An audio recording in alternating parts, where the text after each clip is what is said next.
হরে কৃষ্ণ কৃষ্ণ কৃষ্ণ হরে হরে, হরে রাম রাম রাম হরে হরে। নমস্কার বন্ধুরা, সুখের চাবি চ্যানেলে আপনাদের সকলকে জানাই স্বাগত। আমি আশা করি আপনারা সকলে ভগবান বা ঈশ্বরের কৃপায় ভালোই আছেন, সুস্থ আছেন।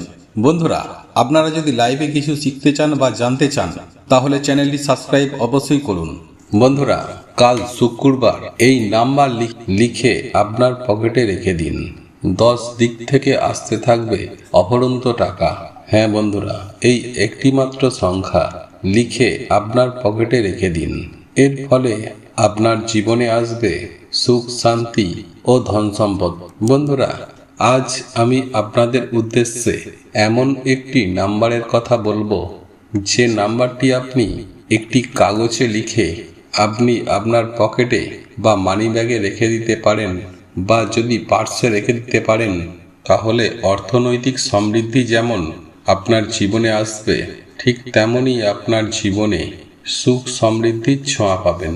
এই প্রসঙ্গে বিস্তারিত জানার আগে আপনাদেরকে বলে রাখি, আপনি যদি আমাদের চ্যানেলে নতুন হয়ে থাকেন তাহলে চ্যানেলটি অবশ্যই সাবস্ক্রাইব করুন এবং পাশে থাকা নোটিফিকেশন বেল আইকনটি ক্লিক করুন, কারণ আমি বিভিন্ন প্রকার তন্ত্রমন্ত্র, বশীকরণ, টোটকা, বাস্তু টিপস, জ্যোতিষশাস্ত্র, পুজো আরাধনা এবং ব্ল্যাক ম্যাজিক করা নিয়ে নিত্য নতুন ভিডিও আপলোড করে থাকি, যা প্রয়োগ করার মাধ্যমে আপনার জীবনে থাকা সকল প্রকার সমস্যার সমাধান হবে।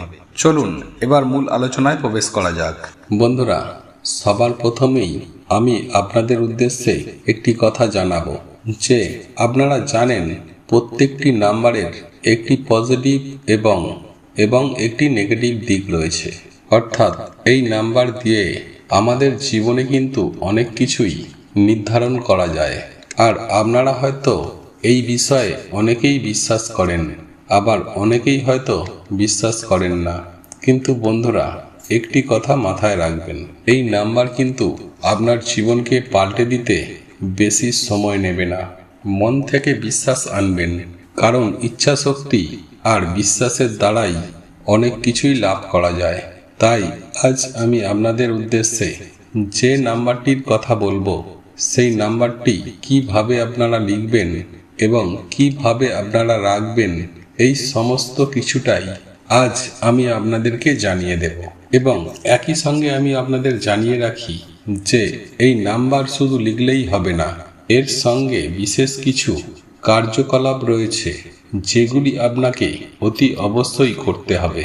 আর আমি সুখের চাবি চ্যানেলের পক্ষ থেকে আপনাদেরকে কথা দিচ্ছি, আর আপনি যদি প্রতিনিয়ত এই নাম্বারটি লিখতে পারেন, তাহলে আপনি সুনিশ্চিতভাবে আপনি অনেক উপকৃত হবেন। আর তার জন্যই সবার প্রথমে আপনাকে একটি সাদা কাগজ নিতে হবে এবং একটি কমলা কালার বা অরেঞ্জ কালারের একটি পেন আপনাকে নিতে হবে।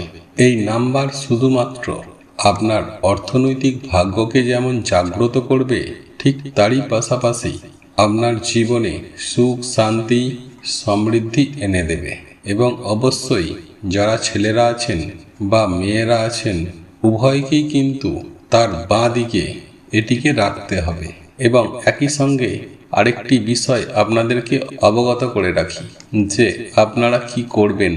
বন্ধুরা, আমি স্টেপ বাই স্টেপ আমি আপনাদের বুঝিয়ে বলার চেষ্টা করছি, দয়া করে আপনারা মন দিয়ে শোনার চেষ্টা করুন। বন্ধুরা, প্রথমেই আপনারা যে কোনো দিন এই কাজটি করার জন্য নির্ধারণ করতে পারেন, তবে সবথেকে ভালো হয় বৃহস্পতিবার সন্ধ্যার পর বা শুক্রবার সন্ধ্যার পর। যাই হোক বন্ধুরা, আপনারা যখন সন্ধ্যাবেলায় আপনার বাড়িতে সন্ধ্যা দেওয়ার পর বাড়ির ঠাকুর ঘরে যখন পুজো আরাধনা করবেন, আর সেই পুজো আরাধনা হয়ে যাওয়ার পর আপনি সেই হাতের কাছে সেই একটি সাদা কাগজ এবং একটি অরেঞ্জ বা কমলা কালারের পেন কাছে রাখবেন। বন্ধুরা, আমি একই সঙ্গে আরও একটি বিষয় আপনাদের জানিয়ে রাখি, আর তা হলো, এমন কিছু কিছু পেন আছে যেগুলি বাড়িতে রাখা অত্যন্তই শুভ বলে মনে করা হয় এবং অনেক সময় অনেক কাজেও লাগে, যেমন লাল পেন, অরেঞ্জ কালারের পেন বা সাদা কালারের পেন। হ্যাঁ বন্ধুরা, এই পেনগুলো বাড়িতে রাখলে সেটি অত্যন্তই শুভ বলে মনে করা হয়। তাই আগে থেকেই এই সব পেনগুলো বাড়িতে কিনে রেখে দেওয়ার চেষ্টা করবেন বন্ধুরা।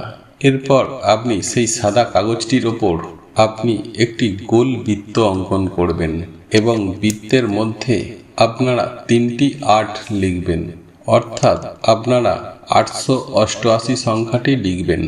এরপর ওই বৃত্তের মধ্যে আপনার সকল মনস্কামনা মনোবাসনা আপনি লিখে দেবেন বন্ধুরা। এইবার হয়তো অনেকেরই মনে প্রশ্ন আসতে পারে যে এত নাম্বার থাকতে আমরা এই 3টে 8ই লিখব বন্ধুরা। তাদের উদ্দেশ্যে আমি বলে রাখি, এই 3টি 8কে যোগ করলে হয় 24। আর বন্ধুরা, আমরা যদি এই 2 আর 4কে যোগ করি তাহলে হয় 6। আর এই 6 সংখ্যাটি নির্ধারণ করে আমাদের শুক্র গ্রহকে। হ্যাঁ বন্ধুরা, আমাদের যে শুক্র গ্রহ, সেই শুক্র গ্রহকেই নির্ধারণ করে। আর এই শুক্র গ্রহ আমাদের ভাগ্য নির্ধারণে অন্যতম গুরুত্বপূর্ণ ভূমিকা পালন করে। ঠিক তেমনি আমাদের জীবনে নিয়ে আসে সুখ, শান্তি, সমৃদ্ধি। তাই বন্ধুরা, এই বিজ্ঞান যুগেও আমরা প্রত্যেকেই যুক্তি দিয়ে সব কিছুই মানতে চাই। তাই আজ আমি আপনাদের উদ্দেশ্যে ব্যাখ্যা করে দিলাম। এরপর আপনি ওই কাগজের টুকরোটি অর্থাৎ ওই বৃত্তটি কেটে নিয়ে মা লক্ষ্মীর চরণ ছুঁয়ে আপনি আপনার বাঁ দিকের পকেটে বা মানি ব্যাগে সেটিকে রেখে দিন। এবং এরই সঙ্গে একটি বিষয় অতি অবশ্যই খেয়াল রাখবেন যে আপনাদের প্যান্টের পকেট হোক বা বুক পকেট, আপনাকে কিন্তু এই কাগজের টুকরোটি আপনার বাঁ দিকেই রাখতে হবে। আর মা, বোন ও দিদিদের ক্ষেত্রে বলি যে আপনাদের তো কোনো পকেট নেই, তাই আপনারা আপনাদের পার্সের মধ্যে সেটিকে আপনারা রাখতে পারেন, এতে কোনো সমস্যা নেই বন্ধুরা। আশা করি আপনারা বিষয়টি ভালোভাবে বুঝতে পেরেছেন। আর কোনোরূপ কোথাও বুঝতে অসুবিধে হলে কমেন্টে অবশ্যই জানাবেন, আমরা চেষ্টা করব এর উত্তর দেওয়ার। বন্ধুরা, ভিডিওটি এখানেই শেষ করলাম। বন্ধুরা, এই ভিডিওটি যদি আপনাদের পছন্দ হয়ে থাকে তাহলে ভিডিওটি লাইক করুন, কমেন্ট করুন এবং বন্ধুদের সাথে শেয়ার অবশ্যই করুন। মনে রাখবেন, আপনার একটি শেয়ার অনেক মানুষকে উপকৃত করতে পারে। এবং আপনি যদি নতুন হয়ে থাকেন তাহলে চ্যানেলটি অতি অবশ্যই সাবস্ক্রাইব করবেন এবং পাশে থাকা নোটিফিকেশন বেল আইকনটি অন করে রাখবেন, এইরূপ নিত্য নতুন ভিডিও সবার আগে পাওয়ার জন্য। ভগবান বা ঈশ্বর আপনার মঙ্গল করুক। আপনারা ভালো থাকুন, সুস্থ থাকুন।